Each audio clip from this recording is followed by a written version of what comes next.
ایران اور عمان کے درمیان آبنائے ہرمز میں نئے روٹ پر اتفاق کے بعد وزیر اعظم شہباز شریف اور فیلڈ مارشل سید عاصم منیر 3 روزہ دورے پر سعودی عرب روانہ۔ وزیر اعظم سعودی ولی عہد محمد بن سلمان سے ملاقات کریں گے، خطے کی صورتحال اور سعودی عرب کے ساتھ برادرانہ تعلقات شراکت داری مزید مضبوط کرنے پر بات چیت کریں گے۔ ترجمان دفتر خارجہ نے دورے کو علاقائی امن سفارتی تعاون کے فروغ کے لیے اہم قرار دیا۔ کہا پاکستان کو امید ہے کہ آبنائے ہرمز پر اتفاق رائے سے اسلام آباد مفاہمتی فریم ورک پر عمل آگے بڑھے گا اور ایران امریکہ مذاکرات کی راہ مزید ہموار ہوگی۔ پاکستان، قطر، عمان اور دیگر برادر ممالک خطے میں امن کے لیے مربوط سفارتی کوششیں جاری رکھے ہوئے ہیں۔ آبنائے ہرمز کے بحران میں برادر ممالک نے مشترکہ سہولت کاری کا مؤثر کردار ادا کیا۔ نائب وزیر اعظم اسحاق ڈار پہلے ہی سعودی عرب میں موجود ہیں۔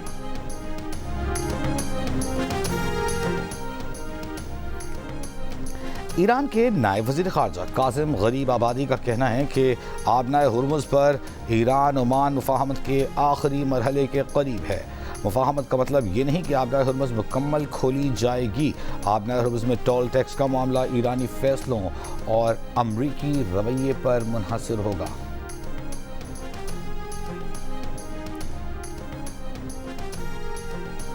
ایران کے نائب امریکی صدر ٹرمپ کا ایک طرف ہتھیاروں اور میزائلوں کے ذخائر میں کمی سے انکار، دوسری جانب وزیر جنگ پیٹ ہیگزیٹ سے ہتھیاروں کی کمی پر وضاحت بھی طلب کر لی۔ صدر ٹرمپ نے سوشل میڈیا پر ہتھیاروں کی کمی کی خبروں کو مسترد کر دیا۔ خبر لیک کرنے والوں کو ڈھونڈ کر سزائیں دینے کی دھمکی، قانونی کارروائی سے خبردار کر دیا۔ کہا امریکی فوج کے پاس بڑی تعداد میں ہتھیار موجود ہیں۔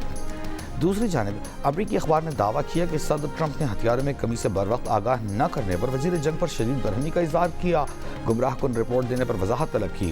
وائٹ ہاؤس نے امریکی اخبار کی خبر کو فیک نیوز قرار دیا۔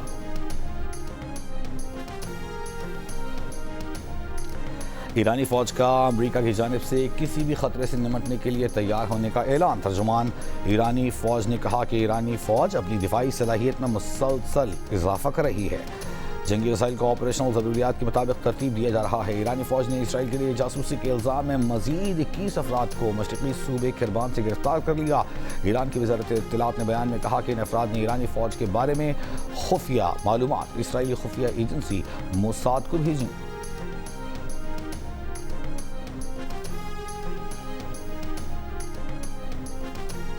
عمان کے قریب آبنائے ہرمز سے گزرنے والے ایک ٹینکر پر 2 دھماکے کی اطلاعات کے مطابق جہاز اور عملہ محفوظ رہا۔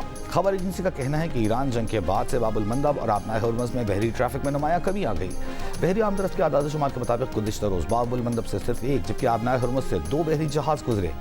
پاکستان کی باب المندب میں تجارتی جہازوں پر حملوں کی مذمت۔ ترجمان دفتر خارجہ نے کہا کہ تجارتی بحری جہازوں پر حملے بین الاقوامی قانون اور بحری سلامتی کے خلاف ورزی ہیں۔ باب المندب میں جہازوں کو عسکری حفاظتی حصار فراہم کرنے سے متعلق کوئی معلومات نہیں۔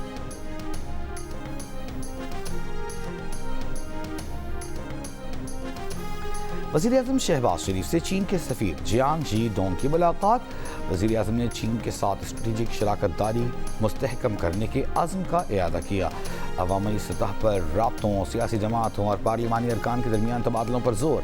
چینی سفیر نے چین کے صدر شی جن پنگ کا خط پیش کیا۔ کہا کہ کمیونسٹ پارٹی آف چائنا کے قیام کی سالگرہ پر شہباز شریف کے خط پر اظہار تشکر۔ اسپیکر قومی اسمبلی ایاز صادق سے پی ٹی آئی کے چیف وپ عامر ڈوگر کی ملاقات۔ وفاقی وزیر طارق فضل چودھری بھی موجود۔ طارق فضل چودھری نے کہا مذاکراتی مسائل کا واحد حل ہے۔ پی ٹی آئی مذاکرات کے لیے سنجیدگی کا مظاہرہ کرے، مسائل کا حل بامقصد مذاکرات ہیں۔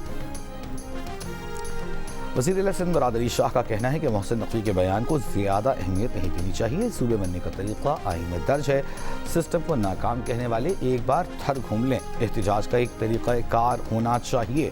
وفاقی وزیر داخلہ محسن نقوی نے کچھ روز پہلے کہا تھا کہ نظام تباہ ہو چکا ہے اور حالات میں بہتری کے لیے انتظامی یونٹس کا قیام ناگزیر ہے۔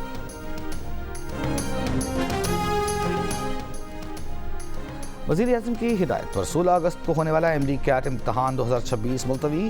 ایم ڈی کیٹ اب 20 ستمبر کو ہوگا۔ طلبہ کو پی این ڈی سی کی ویب سائٹ سے تازہ ترین ہدایات حاصل کرنے کی ہدایت۔ حکام کے مطابق امتحان کا انعقاد مزید شفاف، محفوظ اور منظم بنانے کے لیے ایم ڈی کیٹ مؤخر کیا گیا۔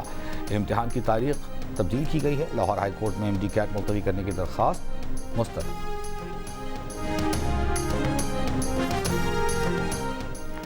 کراچی کے نوجوان تاجر میر رضا کی قبر کشائی کل ہوگی. پولیس سرجن ڈاکٹر سمیہ نے کہا میر رضا کی لاش کا پوسٹ مارٹم کل کیا جائے گا. پوسٹ مارٹم سے متعلق میڈیکل ٹیم تشکیل دے دی گئی. پولیس کو بھی پوسٹ مارٹم کی جگہ سیل کرنے کی ہدایت کی ہے. قبر کشائی کے بعد باڈی سے مختلف سیمپلز لیے جائیں گے. سیمپلز لینے کے فوری بعد دوبارہ تدفین کر دی جائے گی.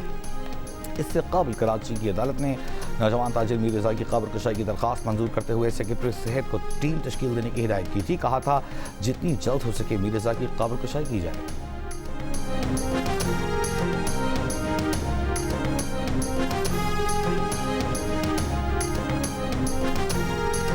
کراچی کے نوجوان تاجر میر رضا کے والد کا پولیس تفتیش اور میڈیکل رپورٹ پر عدم اطمینان کا اظہار.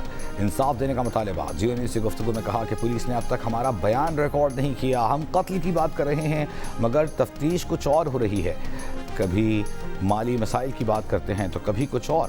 سوال کیا کہ پوسٹ مارٹم کرنے والا ڈاکٹر غائب کیوں ہیں. آئی جی سندھ جاوید آلہ موٹو کا دعویٰ ہے کہ پولیس نے نوجوان تاجر میر رضا کیس ٹریس کر لیا ہے. بہت جلد پولیس پریس کانفرنس کر کے کیس سے متعلق تمام حقائق سامنے رکھے گی.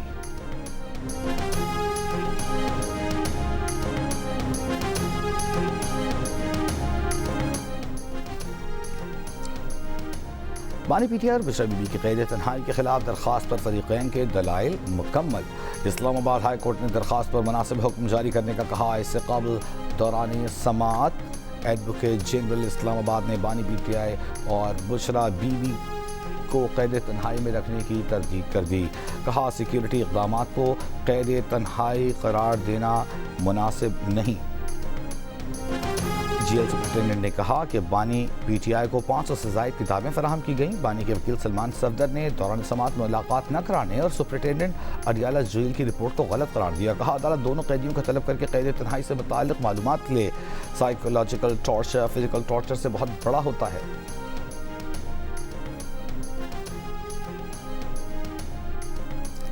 پشاور ہائی کورٹ نے پاکستان میں عارضی قیام کے لیے 2 افغان جرنیلوں کی درخواستیں خارج کر دیں. حکم نامہ جاری. لکھا ویزے کی تجدید توسیع سے متعلق معاملات متعلقہ حکام کے دائرے میں آتے ہیں. آرٹیکل 199 کے تحت مداخلت کا کوئی جواز نہیں بنتا.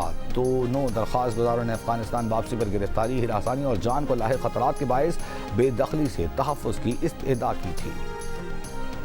کراچی کے علاقے ڈیفنس میں شہری سے رشوت مانگنے پر گجری تھانے کے 3 اہلکار معطل. محکمہ انکوائری شروع. پولیس اہلکاروں کی شہری سے رقم وصول کرنے کی ویڈیو سامنے آ گئی. ویڈیو میں اہلکار شہری سے 30,000 روپے کا مطالبہ کر رہا ہے.